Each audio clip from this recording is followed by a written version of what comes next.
आज कोई बेहतरीन यूनिवर्सिटीज की बात करे तो दिमाग में आते हैं ऑक्सफोर्ड, ये और कैम्ब्रिज जैसे नाम। लेकिन एक कमाल की बात बताऊं, करीब 1500 साल पहले कहानी कुछ और ही थी। क्योंकि तब भारत में थी एक ऐसी यूनिवर्सिटी जो आज दुनिया की सबसे पुरानी यूनिवर्सिटीज में से एक है, नालंदा।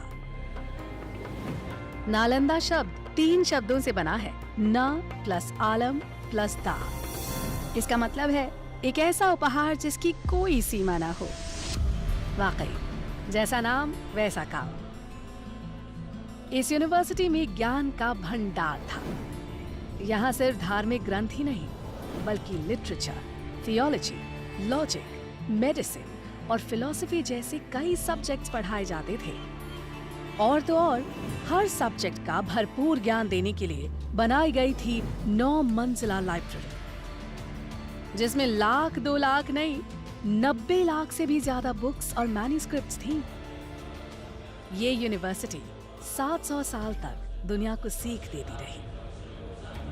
लेकिन नालंदा ने कई बार हमलों की मार को भी झेला।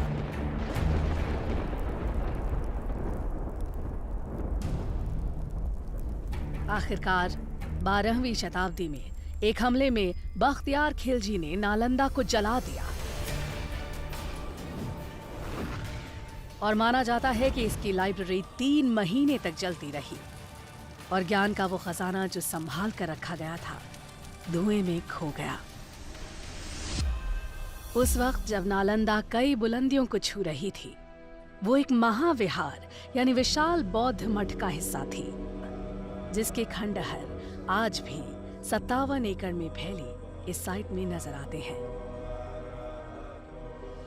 कुछ रिकॉर्ड्स के मुताबिक नालंदा दरअसल आम के बगीचे पर बनी थी, जिसे 500 व्यापारियों ने गौतम बुद्ध को तोहफे में दिया। पर आर्कियोलॉजी के हिसाब से नालंदा को 5th सेंचुरी बीसी में गुप्त काल में बनाया गया था। उसके बाद गुप्त काल में इस जगह का और डेवलपमेंट हुआ और ये एक विहार से 7वीं शताब्दी तक महाविहार बन चुका था। अलग अलग दौर में यहाँ कई महान टीचर्स ने पढ़ाया, जैसे नागार्जुना, बुद्धपालिता, शांत रक्षिता और आर्यदेव। और जानते हैं स्टूडेंट्स कौन थे? चाइनीज ट्रैवलर ह्यूंग सांग जैसे कई लोग जो दुनिया भर से यहाँ खींचे चले आते थे।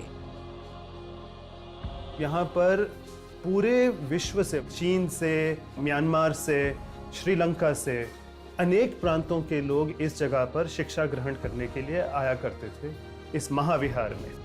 लेकिन इस सब के बावजूद नालंदा वक्त की मार को नहीं झेल पाई। इसीलिए डॉक्टर अब्दुल कलाम की पहल से नालंदा ने एक मॉडर्न इंटरनेशनल यूनिवर्सिटी के रूप में फिर से जन्म लिया। नालंदा जैसी यूनिवर्सिटी इस बात का सबूत है कि भारत का ज्ञान सदियों से दुनिया को रोशन कर रहा है। हम उम्मीद करते हैं कि वक्त एक बार फिर करवट लेगा और बेहतरीन एजुकेशन की तलाश करता हर इंसान कहेगा, it happens only in India.